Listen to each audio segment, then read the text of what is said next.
Oke, udah saya set di 88 km per jam. Kaki bisa istirahat sebentar ya Mas ya. Ini penting loh sebenarnya kalau kayak buat perjalanan jauh. Ya oke lah. Jadi ini ngelawan Rush ini menang, lawan Veloz menang. Veloz nggak ada cruise control. Cuman kalau Expander doang yang ada cruise control, Expander sama si Stargazer. Nah, tapi kalau menurut saya ini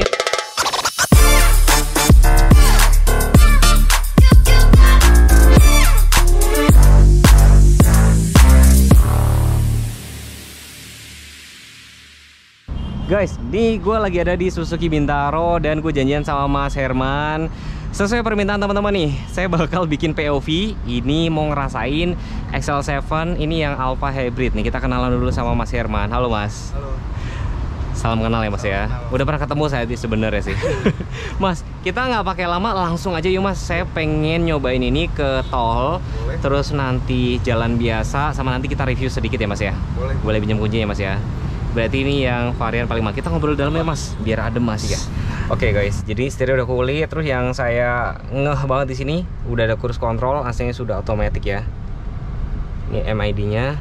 Dia memang aksen biru ya Mas ya. Jadi biar menandakan dia hybrid ya.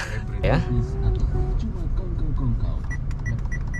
Oke. Dan sekarang guys, gue pasti bakal nyoba ini berjalan di ya casual driving. Nanti kita masuk tol ya Mas ya. Nanti kita habis itu kita review. Rem tangannya masih manual, masih pakai tenaga otot. Kita keluarnya kemana Mas? Keluar ke sono. Oke. Jadi mesinnya ini 1500 ya guys, 1500 dan mild hybrid. Terus tadi saya baca-baca juga ya. Tentunya saya udah baca-baca dulu guys. Jadi 1500 cc, baterainya itu garansi 8 tahun ya Mas 8 ya. 8 tahun. 8 tahun. Jangan heran ya kalau di Jakarta. Ini bukan Jakarta sih ngomong. Ini Tangerang ya. Ini Tangerang. Jangan heran di sini perilakunya sama kayak di Jakarta, minta jalannya susah apalagi minta duit ya. Oke, kita ambil kiri sini. Apakah para pemotor ini ngeh ada mobil pasang lesen? Oh ngeh, ya sudah.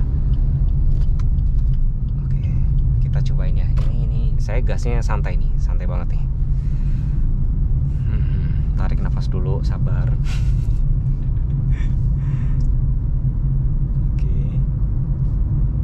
Ini enggak, nih bentar ya. Oke, ini ada mode driving gitu nggak Mas? Mode driving Nggak ada ya? Enggak. Oke, guys, jadi gini loh. Oh ini mode itu beda. Kita muter sana sekali bentar, nanti masuk tol. Jadi gini guys, jadi ini baru pertama kali. Ini pertama kali Mas saya cobain XL7 yang hybrid langsung. Ini varian paling mahal ya? Iya, paling. Ini harganya yang berapa berarti? 304.900. 304. Jadi memang harganya mirip-mirip dengan si Toyota Rush. Toyota Rush itu harganya sekitar barunya 306. Pasti ada diskon dong ya? Ada. Nanti ngobrol sama Mas Herman ya, saya kasih nomor handphonenya ya. Karena memang misi saya hari ini adalah POV. Thank you loh Mas udah dikasih pinjem loh. Ya kan. Dan tentunya teman-teman tuh kalau misalkan saya bikin POV pengen dicoba di jalan kayak ini.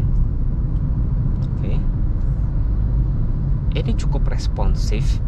Cuman belum seresponsif kayak mobil-mobil yang saya coba. Kayak kemarin saya coba Yaris Cross, beda sih. Ini kayak masih ada sedikit nge-lag-nya, tapi sedikit. Tapi better than Rush ternyata. Oke. Oke. Oke. Ini jarak pandangnya cukup oke. Cukup oke. Kita coba buka kekedapan. Cek ya kekedapan kabin.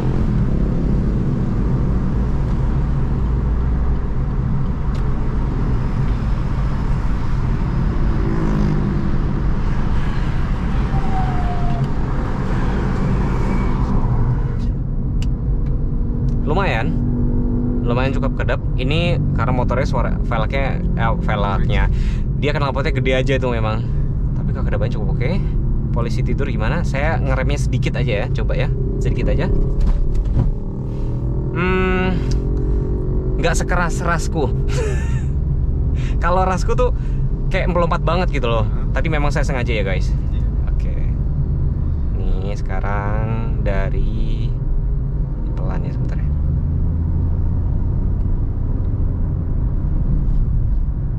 Oke, RPM tadi sempat ketiga langsung turun kedua.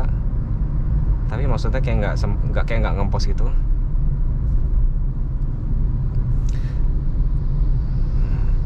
Suspensi cukup nyaman ya Mas ya? Nyaman.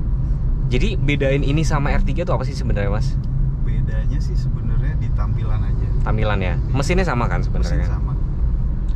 Dan ternyata memang kalau dilihat-lihat ya memang gagah juga sih ya ternyata ya.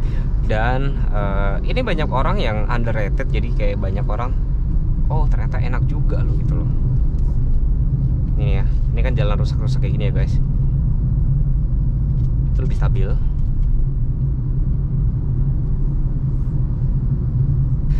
Udah, kita dikonekin dulu untuk bluetoothnya, nanti kita coba no copyright song. Jadi kalau kena copyright nanti gue susah nih, YouTube gue ntar kena pelanggaran. Nih muter baliknya juga cukup oke. Ya itu keren nih.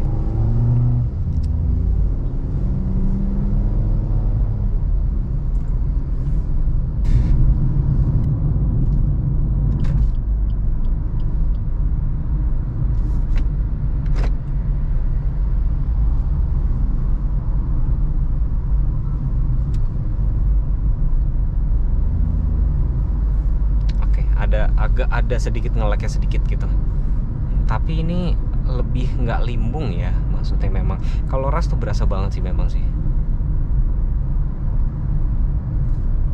Perpindahan giginya coba kita ini coba ya dari D. Oh D nya langsung kedua ya, dia D langsung kedua dan L. Oke. Kalau di ras itu kan ada ketiga dulu ya, ketiga dia langsung kedua. Nah ini ada speed bump lagi, kita cobain remnya agak banyakan nanti sebentar.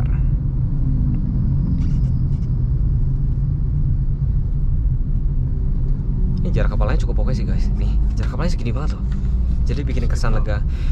Gini Mas, gue kalau lagi naik mobil gue tuh ya, kan anakku masih kecil tuh ya, 8 bulan ya. Kadang kan gue gendong ya, pada saat gini kepentok gini kasihan. Ini lega nih, ini lega banget nih. Oke. Cobain, coba pindah lajur ya. Tuh. Udah. Oke. Nanti gue dikira mabok kayak sama orang. Oke, smooth ya Mas ternyata ya.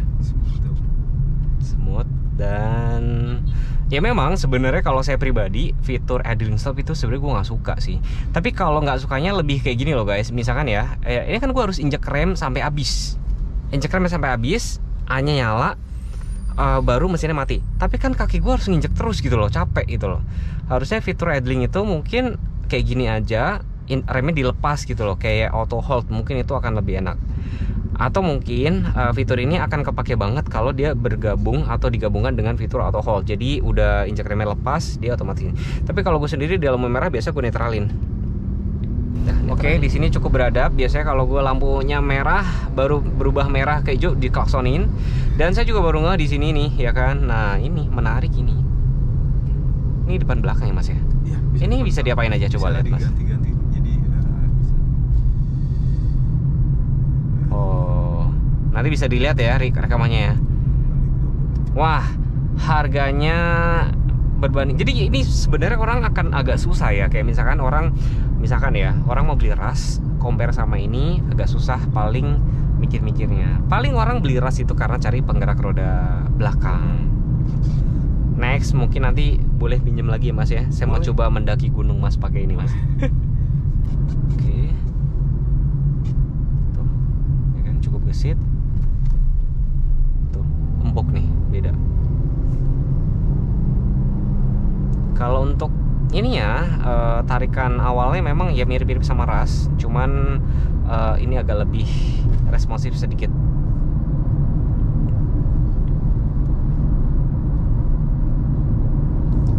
Ini kita bakal masuk tol BSD ya Mas ya, lewatin Bintaro Exchange ya. Nih, cobain ya kayak polisi tidur kayak gini tuh. Sambungan, bukan polisi tidur.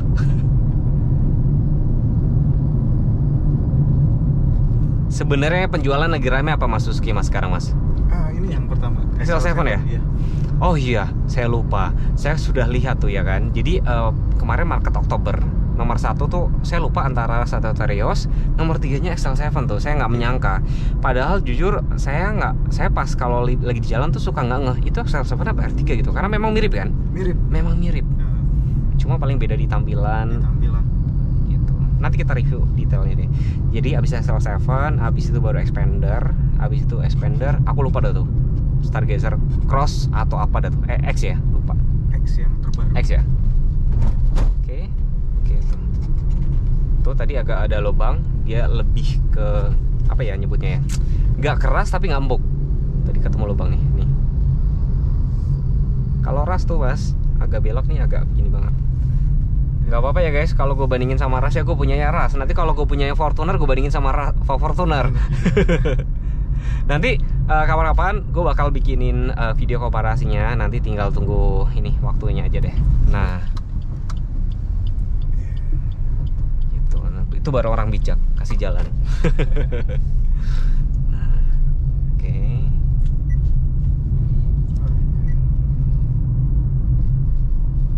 Jalan rusaknya kayak gini. Dia ini ya, nggak empuk tapi nggak keras.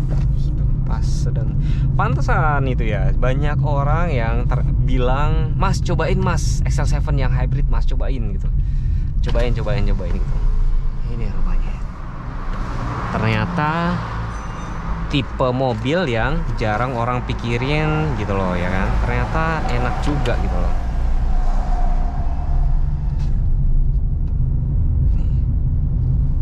Coba jalan tol. Udah mas itu? Cobain. Kita sambil dengerin musik ya.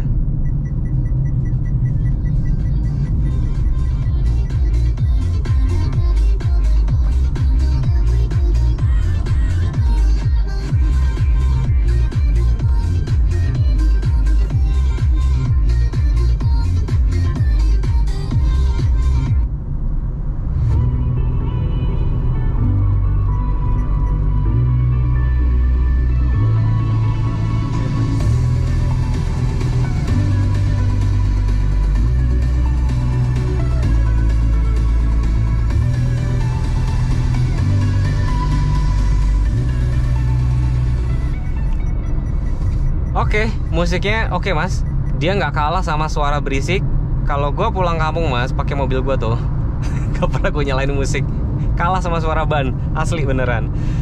Kita coba dengar, mau lagi di tol ya. Coba.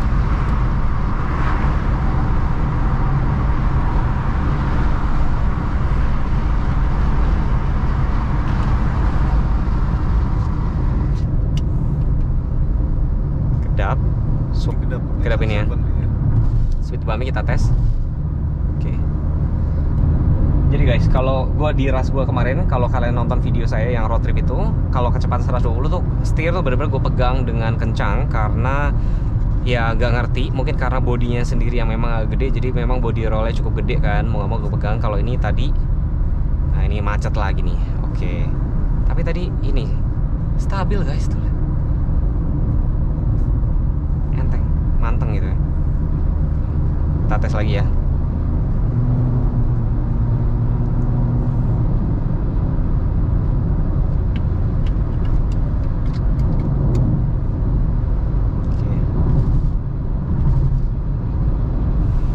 Mas, sekarang saya mau tanya mas, orang yang mau beli XL7 hybrid ini rata-rata dia compare sama apa? Compare-nya kebanyakan yang plastik Expander. Expander ya? Expander Cross. Yang mana? Cross? Ya. Oke. Secara harga menang ini. Lebih murah XL7. Terus sama apa lagi? Ras? Ras juga. Terus Stargazer juga. Stargazer juga ya? Iya. Stargazer yang X atau yang Prime? Kalau sekarang kan baru keluar yang X ya, X pasti yang terbaru. Oke, secara harga berarti secara harga ini menang nih. Iya, pasti kalau dibanding kompetitor paling murah. Oke. Kita cobain cruise controlnya. Pencet ini. Oke, udah saya set di 88 km per jam. Kaki bisa istirahat sebentar ya mas ya. Ini penting loh sebenarnya kalau kayak buat perjalanan jauh. Ya oke lah. Jadi ini ngelawan ras ini menang, lawan Veloz menang. Veloz nggak ada cruise control. Cuman kalau Expander doang yang ada cruise control, Expander sama si Stargazer. Nah, tapi kalau menurut saya ini lebih ngelawannya tuh kayak si ras sih.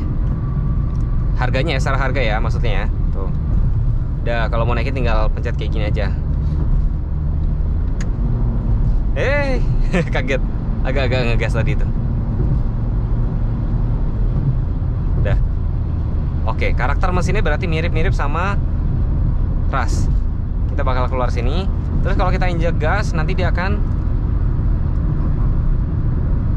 oh enggak, dia nggak batal sendiri, batalnya harus di cancel. Oke gitu. Bedanya kalau beberapa mobil mas itu di gas, pencet gas dia langsung batal.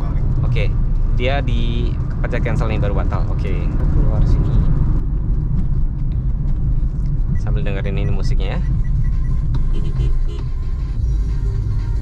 Mobilnya gimana sih tuh? Tanggung. Bahaya loh itu. Tanggung, nggak kanan nggak kiri. Iya. Kamu masuk kamera loh. Jadi kalau kejadian kayak gitu ya guys, misalnya kejadian kayak gitu kalian ada bersinggungan sama dia, ini udah ada cukup ini. Makanya saya pikir saya harus beli deh. Mas ini ya, kita cobain jalan-jalan rusaknya sini ya.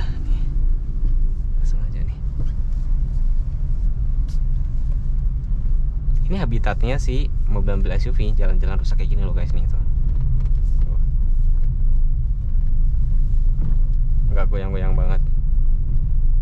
Cobain boleh di kubangan. Nah tuh kubangan itu. Oke.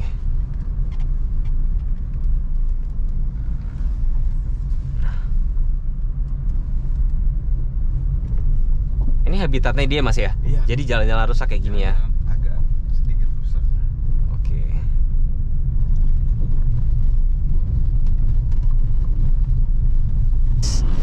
Nih kita lagi ada di daerah BSD. Nih tampilan tampak depannya nih. Warnanya ini warna yang paling favorit nih. Saya ngobrol sama Mas Herman, warnanya katanya namanya Ivory ya. Ini paling laris ya Mas ya? Iya. Nah ini Mas Herman di belakang saya nih, warna paling laris. Harga tadi 300 berapa Mas? 304 900. 304 nih. Jadi memang ini bakal bersaing langsung sama Ras menurut saya. Ras, terus yang Veloz juga bisa. Stargazer yang X, karena ini memang nyebutnya masuknya ke low SUV. Nih tampilan tampak depan seperti ini nih, warna Ivory, antenanya letaknya ada di situ. Nih DSN Cup mesinnya itu, jadi kayak ada tekstur gitu. Lampunya sudah multi reflector LED, fog lampnya masih halogen biasa. Grillnya di sini, logo Suzuki yang gede banget. Ya, ini grillnya warna hitam. Bagian bawah juga kayak misalkan rumah fog lampnya di sini juga bahan dop. Ya kan, memang mirip kayak Ras banget. Di sini warnanya silver, ya kan. Kalian pengen lihat mesinnya? Kita coba.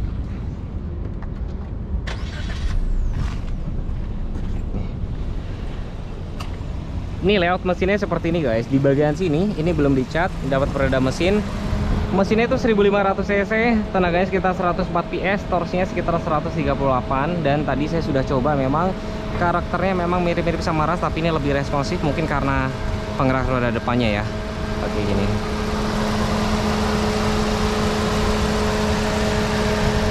Air intake-nya setinggi apa? Kurang lebih setinggi ini. Jadi artinya kalau misalkan ada banjir ya 3/4 ban, mungkin kalian bisa hajar aja kayak gitu ya. Jadi memang mobil ini akan bersaing langsung sama Ras, sama Xpander yang cross ya kan, karena bentuknya ini sporty banget gitu ya, sama Veloz, sama Stargazer yang X. Samping sini ya, di sini ada kayak aksen hitam, ada logo VT, dan tentunya ya mirip-mirip mobil SUV ya. Di sini over fender, bahan dop, velgnya alloy wheel, terus warnanya ini kayak grey. Profil bannya tuh 195/60, ringnya 15. Tentunya sudah cakram, dan tentunya sampai bawah sini ada side skirt ya. Ini bahannya warna silver. Ini kayak set body molding, letaknya ada di bawah sini. Spionnya dia warna hitam ya, warna hitam. Dia tidak ada window line kayak gini. Sudah dapat roof rail. Ini roof rail beneran nih kalau ngeliat kayak gini. Talang air udah dapat. Ini warna hitam. Handle-nya sudah chrome, ada smart entry. Bagian sebelah sini ini masih fabric ya, fabric. Tidak ada soft touch sebelah sini. Ini kayak desain apa, aksen-aksen kayu. Airbag-nya ada 2. Saya coba duduk di baris kedua sini. Ada glove box. Ya kan, belum soft opening. Ini menambah kesan mewah sih di sini ya. Ya kan, di sini. Di sini ada kacanya. Ini tempat duduknya, tinggi saya 163. Yang saya suka jarak kepalanya ini sih cukup tinggi banget nih. Cukup tinggi banget. Saya coba di sliding. Seat belt, ya kan, dia nggak ada adjuster ya, nggak ada adjusternya. Baris kedua handle-nya sudah chrome. Di bagian sebelah sini juga belum ada soft touch, tempat cup holder. Di sini ada armrest. Oh, ini menarik loh. Ini buat apa namanya? Buat armrest bisa, dan tentunya ada cantolan BB car seat. Tapi meskipun joknya masih fabric, di sini terlihat cukup mewah sih, ya kan? Coba kita duduk sekarang ya, guys. Tinggi saya 103, ada seat back pocket. Ini ada power outlet biar nggak rebutan. Ini tempat apa dong ya? Kayak tempat sampah ya. Ini seat back pocket juga. AC-nya sudah double blower, ada hook kiri kanan, lampu interior ada juga. Ya. Di bagian tengahnya dia nggak ada headrest.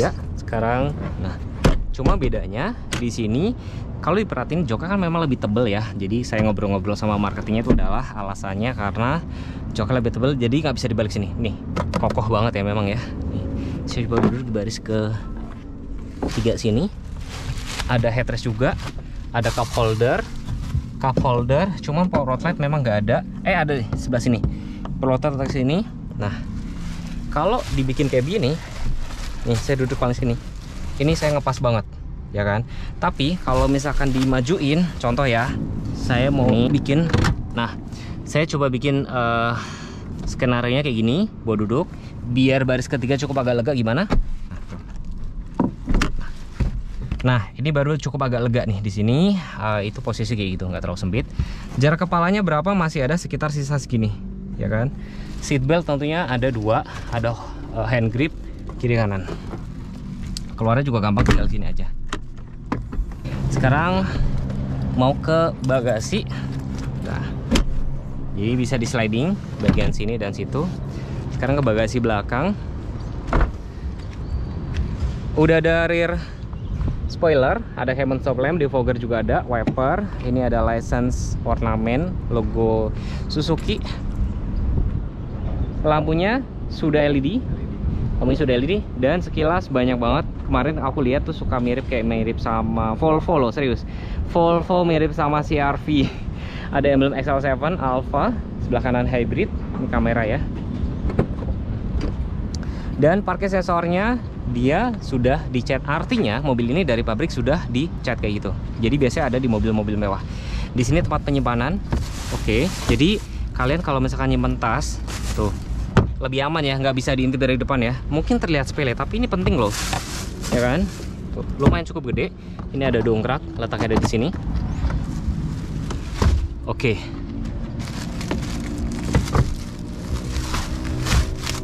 Wash. Ini menarik sih, dia dilipat rata, jadinya lumayan cukup gede. Nah, tas saya ketinggalan lagi. Dah, nih tampilannya kayak gini nih. Ya, jadi kemarin ada yang nggak terima ketika saya bilang lampunya mirip sama XL7 nih. Mirip loh, mirip sama Volvo, sama CR-V juga mirip. Bener kan, Mas? Bener. Ya kan? Nih, emang ganteng ya tuh tampilan tampak samping. Sekarang saya cobain untuk smart entry-nya dari sebelah kiri. Oke, bisa kunci. Sekarang saya coba dari baris ke sini, bisa dibuka nggak bagasi? Oh, dia nggak bisa. Dia nggak bisa. Berarti dari sini aja. Berarti hanya kanan kiri, belakangnya nggak bisa, gitu. Dan di sini ya ini ada kayak wooden panel, retractable, tempat cup holder ya kan. Ini fabric, ini plastik. Di sini ada manual leveling, lampu, matiin traction control, parking sensor, idling stop, engine start, injek rem, pencet engine start.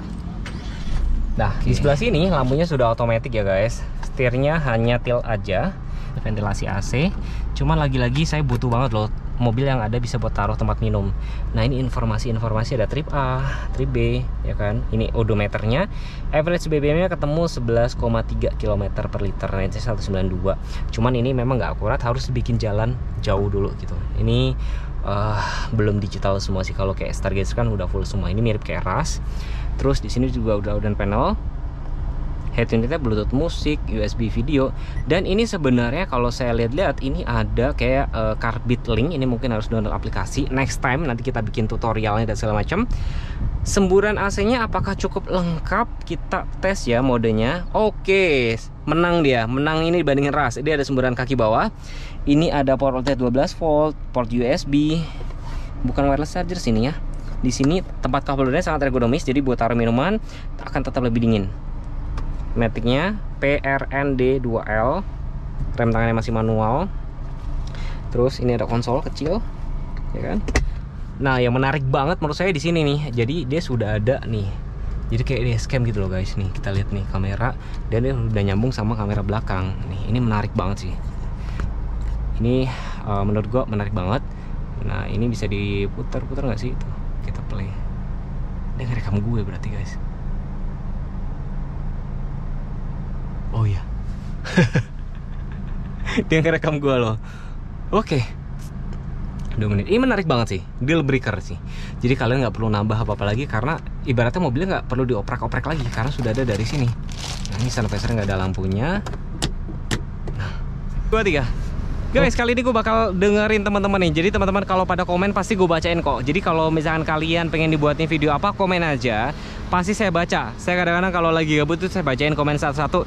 Dan memang dari kemarin minta banget teman-teman adalah, Mas coba bikin POV XL7. Coba naikin Mas, bandingin. Enak gak? Oke, kesimpulannya ya. Mobil ini secara looks cukup ganteng, ya kan? Kayak lampunya sudah LED, udah otomatis, ya kan? Udah ada cruise control. Itu menurut gua fitur yang bakal kepake banget. Cruise control. Terus tadi di apa lagi ya? Kamera, dashcamnya udah ada, ya kan? Ground clearance-nya cukup tinggi, cuma memang nggak setinggi ras, ya kan? Terus tempat duduknya juga cukup gede, cukup lapang, ya kan? Power outlet ada di tiap baris. Bagasinya itu buat nyaruh simpen, jadi nggak diintip, nggak kelihatan, cukup oke juga. Cuman nanti yang PR-nya adalah saya mau tes apakah itu bisa Android Auto, Apple CarPlay. Itu menurut gua udah cukup ini sih. Apple CarPlay atau Android Auto-nya itu menurut gua penting juga, karena itu fitur yang akan sering saya pakai. Dan speakernya tadi udah kita coba pakai song, no copyright song, udah cukup oke banget sih. Jadi cukup lumayan bingung. Jadi balik lagi itu ke selera teman-teman. Kalau ada uang 300 jutaan, kalian bakalan lebih pilih ras tipe GR Sport atau ini? Coba kalian komen. Ya di sini saya coba memberikan review owner experience saya kalau pakai ras kayak ini nih. Nah, jadi memang kedua mobil ini punya kelebihan masing-masing. Next, teman-teman pengen dibuatin video apa? Tinggal komen aja. Jangan lupa subscribe channel ini. Jangan lupa follow Instagram saya juga @teguh.co ya. Pokoknya kalau kalian komen apapun, kalau saya rasa bermanfaat, pasti saya buatin videonya. Terima kasih ya teman-teman ya. Wassalamualaikum warahmatullahi wabarakatuh.